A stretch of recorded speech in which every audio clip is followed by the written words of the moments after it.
আমরা দেখেছি ভোটের কালি মোছারও আগে সরকার গঠনের প্রথম দিন থেকেই প্রতিটি অগ্রাধিকার ভিত্তিক নির্বাচনী প্রতিশ্রুতি বাস্তবায়নে দ্রুত, দৃশ্যমান এবং কার্যকর পদক্ষেপ গ্রহণ করেছেন মাননীয় প্রধানমন্ত্রী। সরকারের অভূতপূর্ব এই কর্মযজ্ঞে সাধারণ মানুষের জীবনযাপনে, জীবনের মানের ক্ষেত্রে ইতিমধ্যেই ইতিবাচক পরিবর্তন সাধিত হয়েছে। আপনারা জানেন, চলতি 2026 সালের 12ই ফেব্রুয়ারি ত্রয়োদশ জাতীয় সংসদ নির্বাচন অনুষ্ঠিত হয়। নির্বাচনে বাংলাদেশ জাতীয়তাবাদী দল বিএনপি নিরঙ্কুশ সংখ্যাগরিষ্ঠতা পেয়ে সরকার গঠন করে। 17ই ফেব্রুয়ারি বিএনপি চেয়ারম্যান জনাব তারেক রহমান বাংলাদেশের প্রধানমন্ত্রী হিসেবে শপথ গ্রহণ করেন এবং তার নেতৃত্বেই গঠিত হয় একটি স্বচ্ছ, জবাবদিহিমূলক, জনগণের ক্ষমতায়িত সরকার। এই সরকারের 100 দিনের খুব কাছাকাছি আমরা পৌঁছে গিয়েছি। দেশের এক ঐতিহাসিক মুহূর্তে অবাধ, সুষ্ঠু ও গ্রহণযোগ্য নির্বাচনের মাধ্যমে জনগণের অবিস্মরণীয় ম্যান্ডেট নিয়ে বিএনপি রাষ্ট্র পরিচালনার পবিত্র দায়িত্ব গ্রহণ করেছে।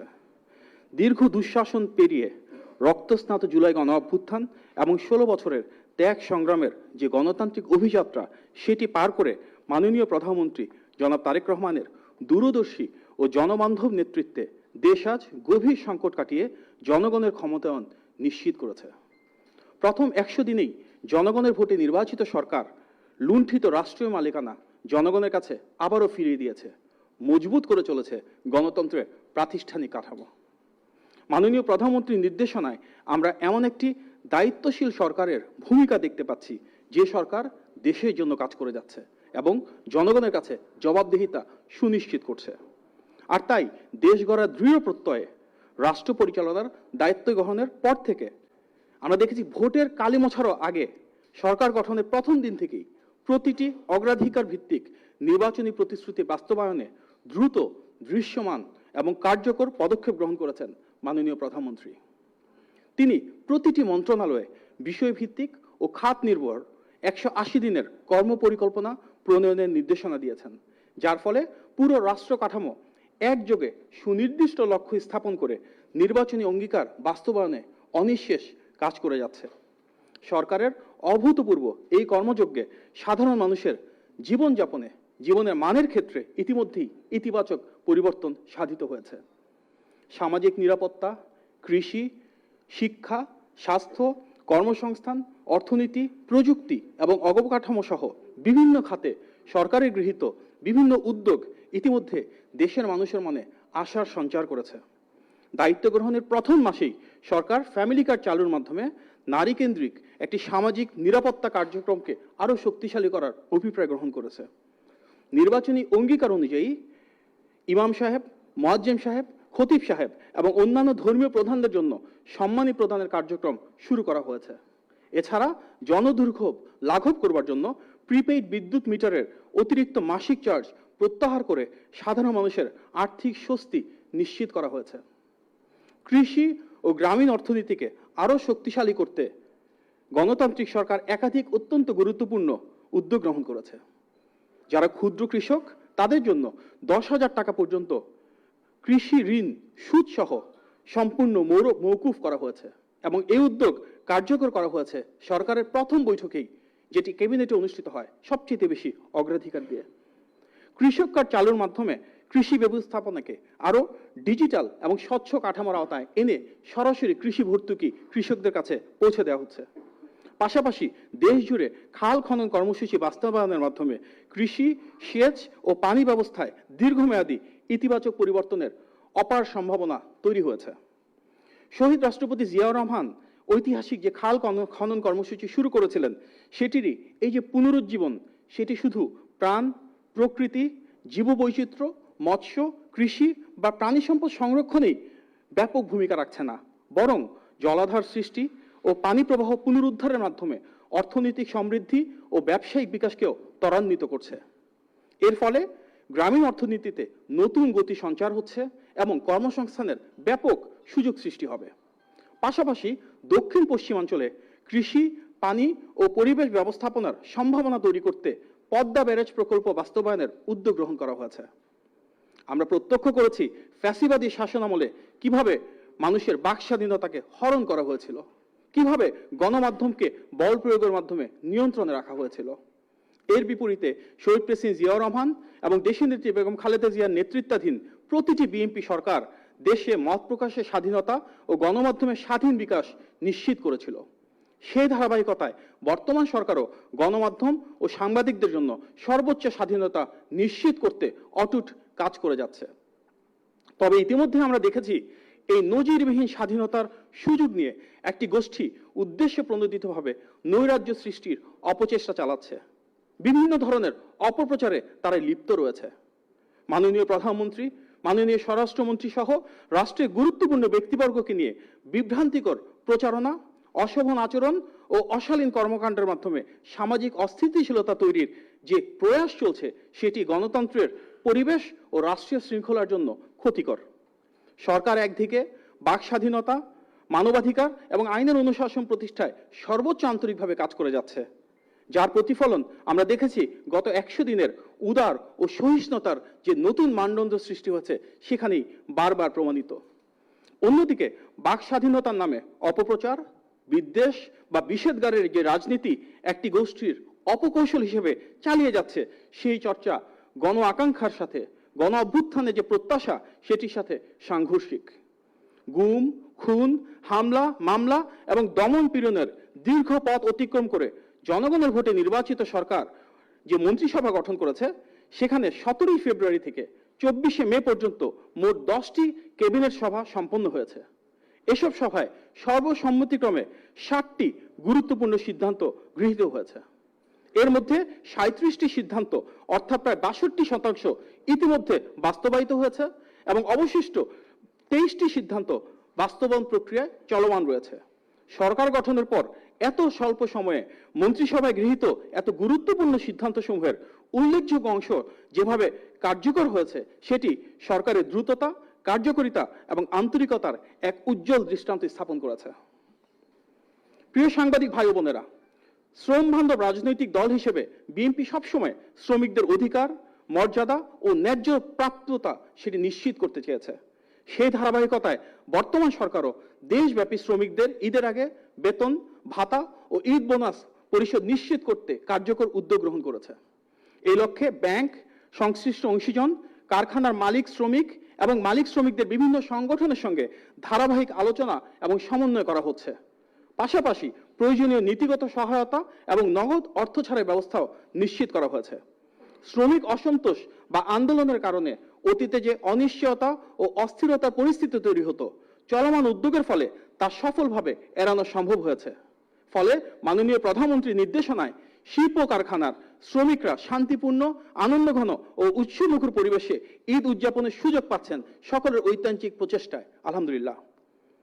পবিত্র ঈদুল আজহাকে সামনে রেখে ঘরমুখো মানুষের যাত্রা নির্বিঘ্ন করতে সরকার বিশেষ ট্রেন সার্ভিস ও বিশেষ নৌ সার্ভিস চালু করেছে। ইতিমধ্যে ট্রেনে নারীদের নিরাপদ ও স্বাচ্ছন্দ্যময় ভ্রমণ নিশ্চিত করতে মাননীয় প্রধানমন্ত্রী সরাসরি নির্দেশে আলাদা কম্পার্টমেন্টের ব্যবস্থা শুরু করা হয়েছে।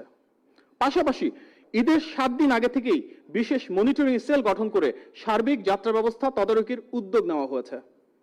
কোরবানিকে কেন্দ্র করে গবাদি পশু চোরাচালান রোধে কঠোর ব্যবস্থা গ্রহণের পাশাপাশি দেশে উৎপাদিত গবাদি পশু খাতের বিকাশ এবং বিক্রয়ের কার্যকর পদক্ষেপ নেওয়া হয়েছে। কোরবানির পশুর বর্জ্য 8 ঘন্টার মধ্যে অপসারণ, চামড়ার ন্যায্য মূল্য নিশ্চিতকরণ এবং সঠিক সংরক্ষণে প্রয়োজনীয় সব ধরনের সরকারি সহায়তা প্রদানের নির্দেশনা দেওয়া হয়েছে। একই সঙ্গে সরকারের বিশেষ উদ্যোগে এবার আমরা দেখেছি সাধারণ হজ যাত্রীদের বিমান ভাড়া ব্যাপকভাবে কমানো সম্ভব হয়েছে, যা হজ যাত্রীদের জন্য বড় ধরনের স্বস্তি বয়ে এনেছে। দেশের বাণিজ্য ও যোগাযোগ ব্যবস্থায় নতুন গতি আনতে টেকনাফ থেকে তেঁতুলিয়া পর্যন্ত ইকোনমিক করিডোর বাস্তবায়নের যে প্রক্রিয়া এবং প্রস্তুতি সেটি ইতিমধ্যে শুরু হয়েছে। আগামী 16 ডিসেম্বরের মধ্যে উদ্বোধনের লক্ষ্যে দ্রুত গতিতে এগিয়ে চলছে হযরত শাহজালাল আন্তর্জাতিক বিমানবন্দরের 3rd টার্মিনালের কাজ। বিদেশি উচ্চশিক্ষার জন্য ব্যাংক গ্যারান্টি সুবিধা সম্প্রসারণ করা হয়েছে 10 লক্ষ টাকা পর্যন্ত। বিমানবন্দর ও ট্রেনে high speed free wifi internet চালুর মাধ্যমে প্রযুক্তি নির্ভর যে সেবা সেটি পৌঁছে দেওয়া হচ্ছে প্রতিটি শ্রেণী এবং পেশার মানুষের কাছে। তরুণদের ক্রীড়া প্রতিভা বিকাশের জন্য নতুন করে স্পোর্টস এবং নতুন কুড়ি স্পোর্টস কার্যক্রম শুরু করা হয়েছে। স্বাস্থ্য খাতে সরকার দ্রুত ও মানবিক উদ্যোগ নিয়েছে। হামের টিকা এনে প্রায় 100% শিশুকে টিকাদানের আওতায় আনা হয়েছে এবং মাতৃত্বকালীন যে ছুটি কর্মপরিবেশে সেটিকেও উন্নীত করা হচ্ছে। পাশাপাশি স্বাস্থ্য খাতে পর্যায়ক্রমে জিডিপির 5% বরাদ্দ নিশ্চিত করবার জন্য কার্যকর প্রস্তুতি এবং পরিকল্পনা গ্রহণ করা হয়েছে। প্রিয় সাংবাদিক ভাই ও বোনেরা, আমরা দেখেছি শিশু রামিসার সঙ্গে ভয়াবহ নৃশংস একটি অপরাধ সংঘটিত হয়েছে। ঘটনার পর মাননীয় প্রধানমন্ত্রী, মাননীয় স্বরাষ্ট্রমন্ত্রী, মাননীয় আইনমন্ত্রী সহ সরকারের গুরুত্বপূর্ণ ব্যক্তিবর্গ তার পরিবারের কাছে গিয়ে, তার বাসায় গিয়ে সহমর্মিতা প্রকাশ করেছেন এবং দ্রুততম সময়ের মধ্যে গ্রেফতারের মাধ্যমে অপরাধীর সর্বোচ্চ শাস্তি নিশ্চিত করার প্রত্যয় ব্যক্ত করেছেন। ইতিমধ্যে চার্জশিট দাখিল করা হয়েছে। একই সঙ্গে নিপীড়িত পরিবারের পাশে থেকে সর্বাত্মক সহায়তার আশ্বাস দিয়েছেন, যা মানবিক ও দায়িত্বশীল রাষ্ট্র পরিচালনার একটি গুরুত্বপূর্ণ দৃষ্টান্ত। ইনশাল্লাহ মাননীয় প্রধানমন্ত্রীর নির্দেশনায় সবচাইতে দ্রুততম সময়ে সবচাইতে কঠোরতম শাস্তি নিশ্চিত করা হবে। দেশের আইনের অনুশাসন প্রতিষ্ঠার আরো একটি উল্লেখযোগ্য উদাহরণ হলো মেহেরপুরে 9 বছর বয়সী একজন শিশুকে ধর্ষণের দায়ে একজন আসামিকে আদালত মৃত্যুদণ্ড প্রদান করেছেন। মাত্র 29 কার্য দিবসের মধ্যে এই মামলার রায় ঘোষণা দেশের বিচার ব্যবস্থায় যে দ্রুত বিচার সম্ভব সেই বিরল নজির স্থাপন করেছে। এছাড়া দীর্ঘদিনের বিচারহীনতা সংস্কৃতি ভেঙে আইনের শাসন প্রতিষ্ঠায় আমরা অনেকগুলো গুরুত্বপূর্ণ অগ্রগতি দেখেছি। যেমন প্রায় 1 দশক পর তনু হত্যা মামলার প্রথম আসামিকে গ্রেফতার করে রিমান্ডে নেওয়ার মাধ্যমে সত্য উদ্ঘাটনের পথ আরো সুগম করা হয়েছে। একইভাবে শরীফ ওসমান হাদি হত্যা মামলার আসামিকে ভারতে দ্রুত শনাক্ত করা হয়েছে এবং দেশে ফিরিয়ে আনার আইনি প্রক্রিয়া চলমান রয়েছে। আমরা দেখেছি একটা সময় অন্যায়ের শিকার মানুষ, নির্যাতিত পরিবার কিংবা অসহায় ভুক্তভোগীরা দিনের পর দিন, মাসের পর মাস গণভবনের সামনে অপেক্ষা করতেন। তারা তৎকালীন প্রধানমন্ত্রীর সঙ্গে একবার দেখা করার জন্য, নিজেদের অসহনীয় কষ্টের কথা জানানোর জন্য কিংবা বিচারের আশায় প্রধানমন্ত্রী দুয়ারে দুয়ারে ঘুরতেন। ক্ষমতার দরজায় দাঁড়িয়ে তাদের অপেক্ষাই ছিল একমাত্র ভরসা। জনগণের ভোটে নির্বাচিত বিএনপি সরকার গত 100 দিনে সম্পূর্ণ ভিন্ন এক চিত্র উপস্থাপন করেছে। এখন ভুক্তভোগীরা প্রধানমন্ত্রীর কাছে যাওয়ার আগেই খোদ মাননীয় প্রধানমন্ত্রী জনগণের দুয়ারে পৌঁছে যাচ্ছেন। তিনি মানুষের কথা শুনছেন, দুঃখ কষ্টে পাশে দাঁড়াচ্ছেন এবং সাহস ও সহমর্মিতার হাত বাড়িয়ে দিচ্ছেন। এই পরিবর্তন কেবল প্রশাসনিক নয়, এটি মানবিক ও জনমুখী রাজনীতির এক অনন্য দৃষ্টান্ত। এখানে রাষ্ট্রের সর্বোচ্চ ক্ষমতাধর ব্যক্তি জনগণের সমস্যা থেকে বিচ্ছিন্ন নন, বরং তিনি সরাসরি দেশের মানুষের পাশে দাঁড়িয়ে অনুভূতিশীল এক নেতৃত্বের নতুন নজির স্থাপন করছেন। প্রিয় সাংবাদিক ভাই ও বোনেরা, বাংলাদেশের যে পাসপোর্ট রয়েছে সেখানেও কিন্তু গুরুত্বপূর্ণ পরিবর্তন আনা হচ্ছে। আবারও যুক্ত করা হচ্ছে ইসরায়েল ব্যতীত, অর্থাৎ এক্সেপ্ট ইসরায়েলের সেই শব্দবন্ধ, যা ক্ষমতাচ্যুত ফ্যাসিবাদী সরকারের আমলে আমরা দেখেছিলাম কিভাবে বাদ দেওয়া হয়েছে। জাতীয় স্বার্থ, ইসলামী মূল্যবোধ ও জনগণের অনুভূতির প্রতি সম্মান জানিয়ে বিএনপি সরকার এই এক্সেপ্ট ইসরায়েল শব্দবন্ধ পুনর্বহালের উদ্যোগ নিয়েছে। একই সঙ্গে 2034 সালের মধ্যে বাংলাদেশকে $1 ট্রিলিয়ন অর্থনীতিকে উন্নতি করার উচ্চাভিলাষী একটি লক্ষ্য নির্ধারণ করা হয়েছে, যা দেশের অগ্রযাত্রায় মাইলফলক হিসেবে বিবেচিত হচ্ছে। উদ্যোগ নেওয়া হচ্ছে অর্থনৈতিক খাত, ব্যাংকিং এবং সামগ্রিক রাষ্ট্র কাঠামোর পরিকল্পিত সংস্কারের মাধ্যমে শৃঙ্খলা ও জবাবদিহিতা প্রতিষ্ঠার জন্য। দেশের মানুষের প্রকৃত অধিকার ফিরিয়ে দেওয়া এবং দুর্নীতিবাজদের বিরুদ্ধে কঠোর বার্তা পৌঁছে দিতে বহুল আলোচিত এস আলম গ্রুপের 4,264 কোটি টাকার স্থাবর সম্পদ সফলভাবে জব্দ করা হয়েছে। পাশাপাশি সরকার সফলভাবে $90.66 বিলিয়ন বৈদেশিক ঋণ পরিশোধ করে স্বল্প সময়ে আন্তর্জাতিক পরিমণ্ডলে বাংলাদেশের অর্থনীতির দৃঢ় ও সক্ষম অবস্থানের প্রমাণ রেখেছে। বিদেশে পাচার হওয়া মানি লন্ডারিং এর অর্থ দেশে ফিরিয়ে আনতে 10টি দেশের মধ্যে ইতিমধ্যে 3টি দেশের সঙ্গে ঐতিহাসিক চুক্তি স্বাক্ষরিত হয়েছে এবং বাকি দেশগুলোর সঙ্গেও চুক্তি প্রক্রিয়া চূড়ান্ত পর্যায়ে রয়েছে, যেন বিদেশ থেকে আমরা আমাদের লুণ্ঠিত অর্থ ফিরিয়ে আনতে পারি। স্বাভাবিকভাবেই আন্তর্জাতিক আস্থা বাংলাদেশের উপর বৃদ্ধি পাচ্ছে এবং বিদেশি বিনিয়োগ আরো সম্প্রসারিত হবে, সেটি আমরা বিশ্বাস করি। আমরা দেখেছি গত মাসেই দেশের ইতিহাসে সর্বোচ্চ রেমিটেন্স এসেছে, যা এই গণতান্ত্রিক সরকারের প্রতি প্রবাসী বাংলাদেশিদের আস্থা ও বিশ্বাসের প্রতিফলন। প্রবাসীদের পাঠানো মাসিক রেমিটেন্স ইতিমধ্যেই প্রায় $3.75 বিলিয়ন পৌঁছেছে। একই সঙ্গে প্রবাসীদের কল্যাণ ও রাষ্ট্রীয় সেবার আওতায় আনতে প্রবাসী কার্ড চালুর উদ্যোগ গ্রহণ করা হয়েছে।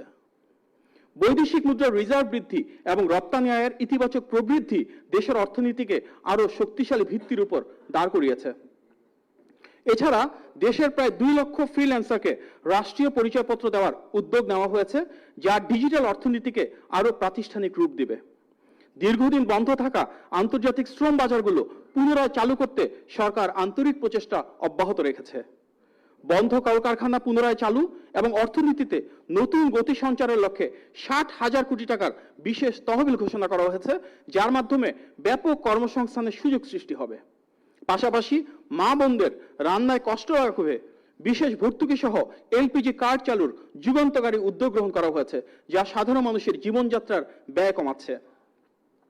ভিআইপি সংস্কৃতি থেকে বেরিয়ে এসে মাননীয় প্রধানমন্ত্রী জনসম্পৃক্ততাকে এক নতুন উচ্চতায় নিয়ে গিয়েছেন। আজ তাকে এক নজর দেখার জন্য রাস্তার দুই পাশে এমনকি বাড়ির উঠানেও মানুষের ঢল নেমে আসে। স্কুল, কলেজ ও মাদ্রাসার শিক্ষার্থী, কোমলমতি শিশু থেকে শুরু করে মা বোনদের স্বতঃস্ফূর্ত উপস্থিতি ও আবেগ স্পষ্টভাবে প্রমাণ করে যে তিনি জনগণের ভালোবাসা ও আস্থায় সিক্ত। এই ভালোবাসাই আজ গণ আকাঙ্ক্ষার প্রতিফলনে রূপ নিয়েছে।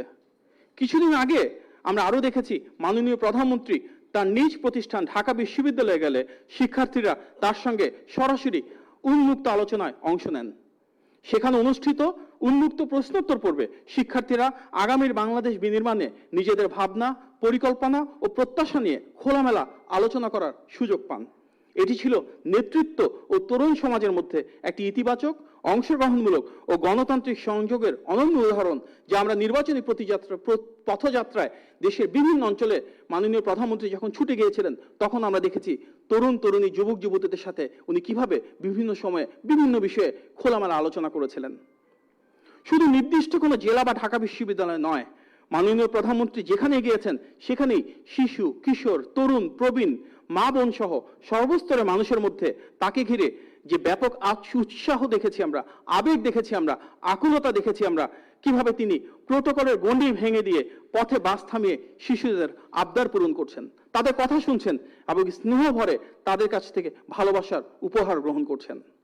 একইভাবে তিনি নিরাপত্তা বেষ্টনী ভেঙে কৃষক, শ্রমিক ও মজুরদের সঙ্গে ঠিক একজন সাধারণ মানুষের মতো মিশে যাচ্ছেন, একসাথে কোদাল হাতে খাল খননে নেমে পড়ছেন। তিনি নিজেকে কোনো দূরবর্তী ক্ষমতাধর বা অতি সুরক্ষিত ব্যক্তি হিসেবে নয়, বরং গণমানুষের প্রতিনিধি ও সমাজের একজন সাধারণ মানুষ হিসেবেই প্রমাণ করছেন।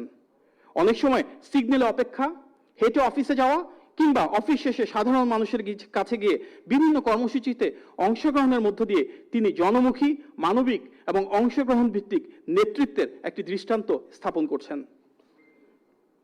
প্রিয় সাংবাদিক ভাই বোনেরা, মাননীয় প্রধানমন্ত্রী জনাব তারেক রহমান রাষ্ট্র পরিচালনার দায়িত্ব নেওয়ার পর থেকেই এক অভূতপূর্ব রাজনৈতিক সহনশীলতা, অনন্য মানসিকতা ও মানবিক রাজনীতির পরিচয় দিয়ে আসছেন।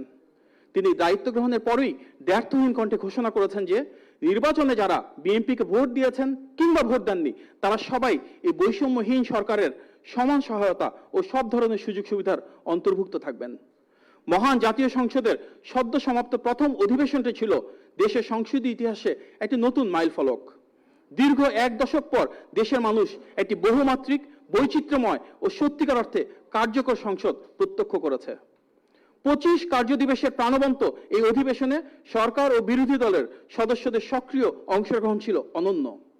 এই সংসদে অত্যন্ত অল্প সময়ে রেকর্ড সংখ্যক 94টি বিল পাশ করা হয়েছে এবং সংসদীয় স্থায়ী কমিটিগুলো দ্রুততার সঙ্গে গঠন করা হয়েছে। এই স্বল্প সময়ে 94টি বিল পাশ সময়ের বিবেচনায় এক অবিস্মরণীয় অর্জন। শুধু তাই নয়, মাননীয় প্রধানমন্ত্রী ও মন্ত্রীবর্গ শত শত প্রশ্নের উত্তর দিয়ে স্বতঃস্ফূর্তভাবে জবাবদিহিতার এক অনন্য নজির স্থাপন করেছেন। সংসদে মাননীয় আইনমন্ত্রীর বক্তব্য চলাকালীন ফ্লোর ক্রসিং না করে সাধারণ আসনে তৃতীয় সারিতে বসে মাননীয় প্রধানমন্ত্রী ও সংসদ নেতা সংসদীয় রীতিনীতির প্রতি যে বিরল সম্মান ও শৃঙ্খলা প্রদর্শন করেছেন তা সরকারি ও বিরোধী দল সহ সকল সংসদ সদস্যকে গভীরভাবে আলোকিত করেছে, বিমোহিত করেছে। এই সংসদ প্রমাণ করেছে যে আদর্শিক ভিন্নতাকে ধারণ করেই পারস্পরিক সৌহার্দ্য ও সহযোগিতার মাধ্যমে দেশের গণতন্ত্রকে পুনরুজ্জীবিত করা সম্ভব। জাতীয় সংসদের গ্যালারিতে নিয়মিত বিভিন্ন শিক্ষা প্রতিষ্ঠানের 150 জন শিক্ষার্থীর জন্য সরাসরি অধিবেশন দেখার সুযোগ করে দেয়া একটি অভিনব উদ্যোগ। সংসদের দর্শনার্থী গ্যালারিগুলো এখন দেশের 7 জন বীরশ্রেষ্ঠের নামে নামাঙ্কিত করা হয়েছে এবং সংসদ ভবনের মূল প্রবেশপথটি উৎসর্গ করা হয়েছে মহান মুক্তিযুদ্ধের প্রধান সেনাপতি জেনারেল এম.এ.জি. ওসমানী নামে, যা প্রজন্ম থেকে প্রজন্মকে গভীর দেশপ্রেমে উদ্বুদ্ধ করবে।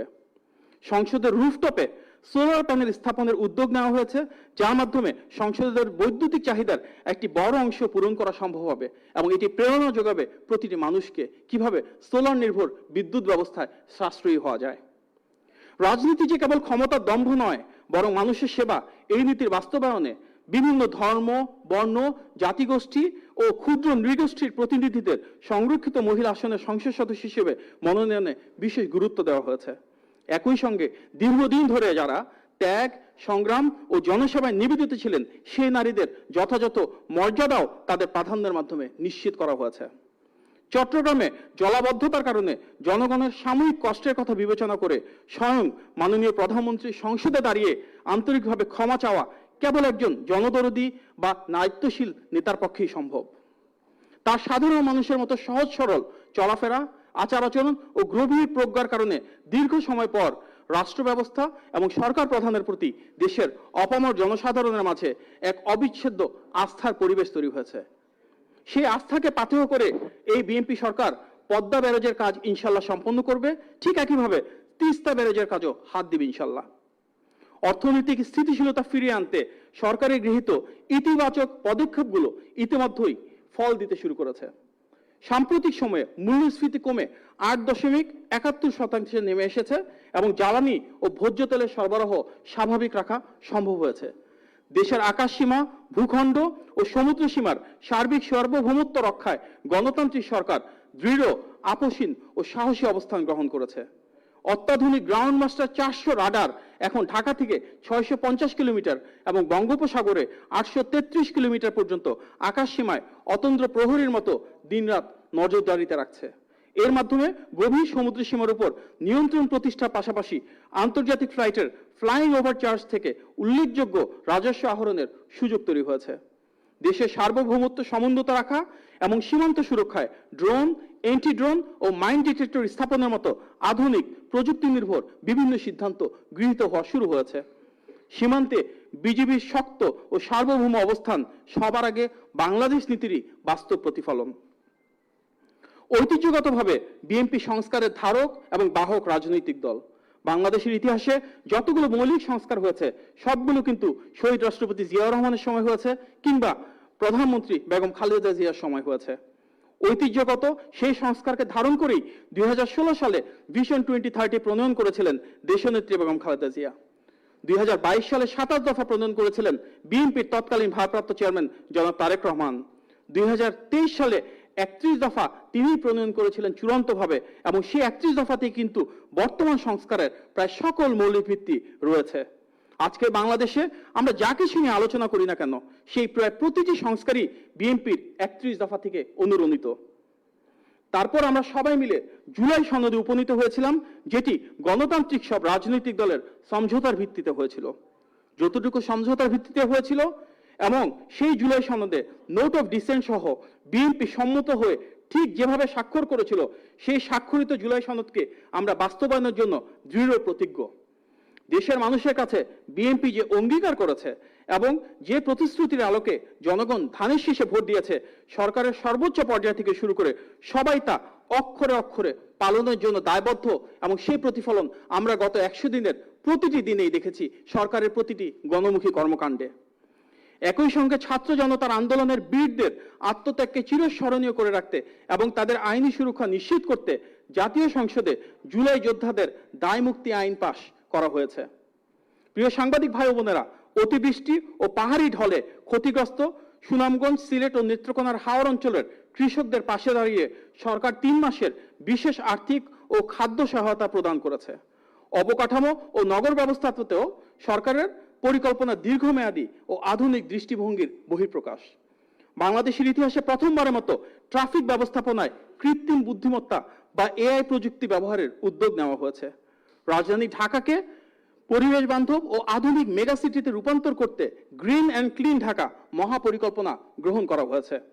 ঢাকার বায়ু দূষণ নিয়ন্ত্রণে 250টি পরিবেশ বান্ধব ইলেকট্রিক বাস চালুর উদ্যোগ নেওয়া হয়েছে এবং মেট্রো রেলের নিচের অংশকে সবুজায়নের মাধ্যমে শহরকে কিভাবে আরো শীতল ও বসবাসযোগ্য করা যায় সেটি নিয়ে গবেষণা করা হয়েছে। নার্সারিতে চারা উৎপাদনের কার্যক্রমও চালু রয়েছে। দেশ জুড়ে 5 বছরে 25 কোটি বৃক্ষরোপণ, প্রবীণ ও শারীরিক প্রতিবন্ধী ব্যক্তিদের জন্য মেট্রো রেল ও ট্রেন ভ্রমণে ভাড়ার উপর 25% ছাড় দেওয়ার সিদ্ধান্ত নেওয়া হয়েছে।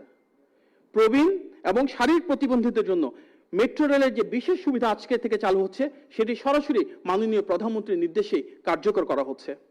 কলেজ বিশ্ববিদ্যালয় সহ বিভিন্ন শিক্ষা প্রতিষ্ঠানে তরুণ তরুণীদের উদ্যোক্তা হিসেবে প্রতিষ্ঠিত করার জন্য উৎসাহ দিতে মাননীয় প্রধানমন্ত্রী ইতিমধ্যে স্টার্ট আপ ফান্ডের ঘোষণা দিয়েছেন, যা আগামী মাস থেকে কার্যকর করা হবে এবং এভাবেই আমরা দেশ জুড়ে আগামী প্রজন্ম থেকে নতুন নতুন উদ্যোক্তা তৈরি করব, যারা শিল্প কারখানা ব্যবসা বাণিজ্য শুরু করবে, কর্মসংস্থানের অবারিত দুয়ার উন্মোচন করবে। ফুটপাত থেকে অবৈধ স্থাপনা উচ্ছেদ করে পথচারীদের চলাচল সহজ করা এবং একই সঙ্গে হকারদের পুনর্বাসনের ব্যবস্থা করা হচ্ছে। শহর অঞ্চলে অব্যবহৃত প্রায় 200টি সরকারি ভবনকে অল্প সময়ের মধ্যেই মাতৃসদন, ক্লিনিক সহ শিশু ও নারীদের আধুনিক চিকিৎসা সুবিধায় রূপান্তরের জন্য স্বাস্থ্য মন্ত্রণালয়ের কাছে হস্তান্তরের উদ্যোগ নেওয়া হয়েছে। এছাড়া মেগা পর্যটন পরিকল্পনার অংশ হিসেবে 2040 সালের মধ্যে কয়েক কোটি পর্যটক আকর্ষণ এবং বিপুল পরিমাণ কর্মসংস্থান সৃষ্টির রোডম্যাপ প্রণীত হয়েছে। খাদ্য মন্ত্রণালয়ের খাদ্য বান্ধব কর্মসূচির আওতায় 55 লাখ নিম্ন আয়ের পরিবারকে প্রতি মাসে 15 টাকা কেজি দরে 30 কেজি করে চাল সরবরাহ অব্যাহত রয়েছে। নবায়নযোগ্য জ্বালানির প্রসার ও দারিদ্র্য বিমোচনের লক্ষ্যে দেশ জুড়ে কয়েক হাজার বায়োগ্যাস প্ল্যান্ট স্থাপন করা হয়েছে। বিশ্বজুড়ে চলমান চরম জ্বালানি সংকটের মধ্যেও হরমুজ প্রণালী হয়ে তেলবাহী জাহাজ সফলভাবে বাংলাদেশে পৌঁছানো এবং সামগ্রিকভাবে বিশ্বের যে কোনো দেশের তুলনায় জ্বালানির মূল্য নিয়ন্ত্রণে রাখা সরকারের কার্যকর ও দূরদৃষ্টি সম্পন্ন যে রাষ্ট্রনীতি তারই বহিঃপ্রকাশ। এছাড়াও জুলাই আন্দোলনের শতাধিক আহত যোদ্ধাকে রাশিয়া ও সিঙ্গাপুর সহ বিশ্বের বিভিন্ন দেশে উন্নত চিকিৎসা ব্যবস্থা করা হয়েছে। তাদের মধ্যে অনেকেই ইতিমধ্যে চিকিৎসা শেষে সুস্থ হয়ে দেশে ফেরত এসেছেন। মাননীয় প্রধানমন্ত্রী ঘোষিত দেশের প্রাথমিক পর্যায় থেকে ধারাবাহিক ও পর্যায়ক্রমে সব শিক্ষার্থীর মাঝে স্কুল ড্রেস, জুতা এবং পাটের তৈরি স্কুল ব্যাগ বিতরণের কার্যক্রম সফল করতে একটি নতুন মডেল তৈরি করা হয়েছে। সরকারি ও বেসরকারি খাতে যৌথ উদ্যোগে পিপিপি এর বিতরণ নিয়ে জুলাই মাসে এই কার্যক্রমের পাইলট প্রকল্প বাংলাদেশের প্রতিটি উপজেলায় একাধিক স্কুলে একযোগে শুরু হচ্ছে। একই সঙ্গে একটি সুশিক্ষিত জাতি গঠনের অঙ্গীকার বাস্তবায়নে স্নাতক পর্যায় পর্যন্ত মেয়েদের শিক্ষা সম্পূর্ণ বিনামূল্যে করা হচ্ছে এবং নারীদের জন্য প্রদান করা হচ্ছে মেধাভিত্তিক বৃত্তি। শিক্ষা ও প্রযুক্তি খাতে আধুনিকায়নের লক্ষ্যে বিভিন্ন উদ্যোগ আমরা দেখেছি বাস্তবায়ন শুরু হয়েছে, যার মধ্যে শিক্ষা প্রতিষ্ঠানগুলোতে ফ্রি ওয়াইফাই ও স্মার্ট ক্লাসরুম সম্প্রসারণ অন্যতম। পাশাপাশি শিক্ষার্থীদের জন্য মিড ডে মিল চালু এবং ভর্তি ব্যবস্থায় স্বচ্ছতা আনার লক্ষ্যে নীতিগত সংস্কার কার্যক্রম গ্রহণ করা হয়েছে। একই সঙ্গে কারিগরি শিক্ষা ব্যবস্থা সম্প্রসারণ ও আধুনিকায়নের মাধ্যমে কর্মমুখী দক্ষতা উন্নয়নকে জোরদার করা হচ্ছে। শিল্প ও একাডেমির মধ্যে কার্যকর লিঙ্কেজ গড়ে তোলার বহুমুখী উদ্যোগ নেওয়া হয়েছে। পাশাপাশি শ্রম বাজারের চাহিদার সঙ্গে সামঞ্জস্য রেখে আধুনিক ও সময়োপযোগী কারিকুলাম উন্নয়নের কার্যক্রম এগিয়ে নেওয়া হচ্ছে। সাথে প্রাধান্য দেওয়া হচ্ছে নৈতিক শিক্ষা ও সামাজিক মূল্যবোধ গঠনের ব্যবহারিক বিষয়ে, যার ভিত্তি আনন্দময় শিক্ষা ব্যবস্থা ও আধুনিক প্রযুক্তি। বিশেষত তরুণ ও নারী জনগোষ্ঠীকে সর্বোচ্চ প্রাধান্য দিয়ে দেশের প্রতিটি শ্রেণী ও পেশার মানুষের জন্য কর্মসংস্থান সৃষ্টি, কর্মদক্ষতা বৃদ্ধি এবং নিরাপদ কর্মপরিবেশ নিশ্চিত করতে বাস্তবমুখী ও বহুমুখী কার্যক্রম গ্রহণ করা হচ্ছে। প্রাতিষ্ঠানিক ও অপ্রাতিষ্ঠানিক অর্থনীতির পাশাপাশি উচ্চশিক্ষা প্রতিষ্ঠানগুলোতেও গুরুত্ব আরোপ করা হয়েছে এবং দক্ষতা উন্নয়ন নিশ্চিত করা হচ্ছে, যার মূল লক্ষ্য কর্মসংস্থান ও উদ্যোক্তা তৈরি। নির্বাচনী প্রতিশ্রুতি অনুযায়ী দেশের প্রতিটি জেলায় পর্যায়ক্রমে এমপ্লয়মেন্ট এক্সচেঞ্জ চালুর লক্ষ্যে শীর্ষস্থানীয় অংশীজনদের সঙ্গে ধারাবাহিক মত বিনিময় চলমান রয়েছে এবং এই এমপ্লয়মেন্ট এক্সচেঞ্জ শীঘ্রই ইনশাল্লাহ কার্যকর করা হবে। এর মূল উদ্দেশ্য হলো তৃণমূল পর্যায়ে সরকারি ও বেসরকারি প্রতিষ্ঠানের সঙ্গে ব্যক্তির কার্যকর সংযোগ স্থাপন, কেরিয়ার সার্ভিস প্রদান, কাউন্সিলিং ও সক্ষমতা বৃদ্ধি এবং বাজারের চাহিদার সঙ্গে কর্মসংস্থানের যোগানকে সমন্বিত করা। প্রবাসী জনশক্তি রপ্তানির ক্ষেত্রে বিভিন্ন দূতাবাসকে ডিমান্ড ম্যাপিং এর নির্দেশনা দেওয়া হয়েছে। এর উদ্দেশ্য হলো কোন দেশে কি ধরনের দক্ষতা সম্পন্ন কর্মীর চাহিদা রয়েছে তা নির্ধারণ করে আমাদের টেকনিক্যাল ও ভোকেশনাল শিক্ষা প্রতিষ্ঠান এবং টেকনিক্যাল ট্রেনিং সেন্টারগুলোকে সে অনুযায়ী কোর্স এবং কারিকুলাম প্রণয়ন করা, পাশাপাশি সনদের সমমান নিশ্চিত করা, তৃতীয় ভাষার উপর গুরুত্ব আরোপ করা এবং দেশে বিদেশে বাংলাদেশিদের কর্মক্ষেত্রের ব্যাপক সম্ভাবনা সৃষ্টি করা আমাদের উদ্দেশ্য। আগামী 1 বছরকে নজরুল বর্ষ হিসেবে ঘোষণা করেছেন মাননীয় প্রধানমন্ত্রী, যা দেশীয় সংস্কৃতি ও ঐতিহ্যকে অগ্রাধিকার দেওয়ার একটি গুরুত্বপূর্ণ উদ্যোগ। তিনি তরুণ উদ্যোক্তাদের উৎসাহিত করতে দেশীয় প্রযুক্তিতে তৈরি বিভিন্ন যানবাহনে নিজের ব্যবহার এবং চালনার মাধ্যমে উদ্ভাবনী সক্ষমতাকে স্বীকৃতি দিয়েছেন, তারুণ্যকে বরণ করে নিয়েছেন। সরকারের উন্নয়ন দর্শন হলো প্রান্তিক মানুষের সঙ্গে তৃণমূলের ক্ষমতায়নের মাধ্যমে এবং পরিবেশ সংরক্ষণ করে টেকসই উন্নয়নের পথে দেশকে ধাবিত করা। গার্লস গাইড, বিএনসিসি ও স্কাউট প্রতিনিধিদের সঙ্গে বৈঠকের মাধ্যমে তিনি তরুণদের সৃজনশীলতা ও নেতৃত্ব বিকাশে উৎসাহ প্রদান করেছেন। একই সঙ্গে জ্বালানি সাশ্রয় ও পরিবেশ বান্ধব পরিবহন ব্যবস্থার অংশ হিসেবে দেশ জুড়ে বিভিন্ন পর্যায়ে ইলেকট্রিক বাস চালুর জন্য পৃথক উদ্যোগ গ্রহণ করা হয়েছে। প্রিয় সাংবাদিক ভাই বোনেরা, খেলাধুলাকে পেশা হিসেবে প্রতিষ্ঠিত করতে ও জাতীয় দলের খেলোয়াড়দের সম্মান দিয়ে সরকার ক্রীড়া কার্ড কার্যক্রম শুরু করেছে। এর আওতায় বিপুল সংখ্যক ক্রীড়াবিদকে ইতিমধ্যে ক্রীড়া ভাতা ও ক্রীড়া কার্ড প্রদান করা হয়েছে। 12 থেকে 14 বছর বয়সী কিশোর কিশোরীদের জন্য 8টি খেলা অন্তর্ভুক্ত করা হয়েছে। দেশব্যাপী ব্যাপক সাড়ার মাধ্যমে লক্ষাধিক খেলোয়াড় ইতিমধ্যে নিবন্ধন করেছে। সরকারের 180 দিনের কর্মসূচির অংশ হিসেবে 550টি শিক্ষা প্রতিষ্ঠান ও ক্লাবে ক্রীড়া সামগ্রী বিতরণ করা হয়েছে। প্রাধান্য দেওয়া হচ্ছে স্পোর্টস ডিপ্লোমেসি সেল এবং এর পাশাপাশি প্রতিটি জেলায় ইনডোর স্টেডিয়াম গঠন করা হয়েছে। বাংলাদেশে বিদ্যমান 538টি ফায়ার স্টেশন প্রয়োজনের তুলনায় অপ্রতুল হওয়ায় নতুন করে 20টি ফায়ার স্টেশন নির্মাণ ও পুনর্নির্মাণের কাজ চলছে। জরুরি সেবার জন্য 100টি নতুন অ্যাম্বুলেন্স সংগ্রহের জন্য কাজ চলমান রয়েছে। ডুবুরিদের সক্ষমতা বাড়াতে নতুন পথ সৃষ্টি করা হচ্ছে এবং ফায়ার সার্ভিসের জনবল 30,000-এর অধিক করার জন্য অর্গানোগ্রাম পুনর্বিবেচনার প্রস্তাব রয়েছে। প্রিয় সাংবাদিক ভাই বোনেরা, জনগণের বিপুল ম্যান্ডেট নিয়ে গঠিত মাননীয় প্রধানমন্ত্রী জনাব তারেক রহমানের সরকারের মাত্র 100 দিনের পথ চলায় দেশের নানা ক্ষেত্রে দৃশ্যমান, সুস্পষ্ট এবং উল্লেখযোগ্য অগ্রগতি পরিলক্ষিত হয়েছে। একই সঙ্গে জনমনে সৃষ্টি হয়েছে ক্ষমতায়ন, আশা আকাঙ্ক্ষা ও প্রত্যাশার এক নতুন দৃঢ় ও ইতিবাচক মেলবন্ধন। গৃহীত বহুমুখী ও সময়োপযোগী পদক্ষেপের ফলে জনজীবনে ফিরে এসেছে শান্তি ও শৃঙ্খলা, ফিরে এসেছে স্বস্তি ও স্বাচ্ছন্দ্য।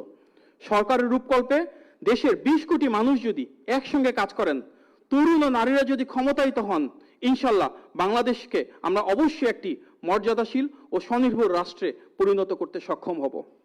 নির্বাচিত সরকার বিশ্বাস করে গণতন্ত্র সুসংহত করার পাশাপাশি রাষ্ট্রের দায়িত্ব হলো এমন নীতিগত সহায়তা প্রদান করা যেখানে দল, মত, ধর্ম, বর্ণ, রাজনীতি নির্বিশেষে প্রতিটি নাগরিক বৈষম্যহীনভাবে মেধা ও যোগ্যতার ভিত্তিতে সমান সুযোগ পান এবং দেশের উন্নয়ন অগ্রযাত্রায় অবদান রাখতে পারেন। জুলাই গণ অভ্যুত্থান এবং 16 বছরের গণতান্ত্রিক পথ চলায় শহীদদের আত্মত্যাগের বিনিময়ে অর্জিত এই গণতান্ত্রিক বাংলাদেশে জনগণের প্রত্যাশা পূরণে মাননীয় প্রধানমন্ত্রী জনাব তারেক রহমান অঙ্গীকারবদ্ধ। 20 কোটি মানুষের 40 কোটি হাত, এই সম্মিলিত শক্তি দেশের অগ্রগতির মূল ভিত্তি। এই কারণেই মাননীয় প্রধানমন্ত্রী বলেন, করব কাজ, গর্ব দেশ, সবার আগে বাংলাদেশ। আসুন আমরা সবাই কাঁধে কাঁধ মিলিয়ে আমাদের এই দেশটাকে গড়ে তুলি সমৃদ্ধ, স্বনির্ভর ও সচ্ছল দেশ হিসেবে। মাননীয় প্রধানমন্ত্রীর নেতৃত্বে আমরা নিজেদের ও পরিবারের ভাগ্যের পরিবর্তন ঘটাই, সমস্যার সমাধান করি এবং উন্নয়ন ও অগ্রযাত্রাকে এগিয়ে নেই। আর গণতান্ত্রিক মূল্যবোধকে ধারণ করে আমাদেরকে অবশ্যই গুরুত্ব দিতে হবে দেশ ও দেশের মানুষের স্বার্থকে, বাংলাদেশের সার্বভৌমত্বকে এবং জনগণের সর্বাঙ্গীন কল্যাণকে।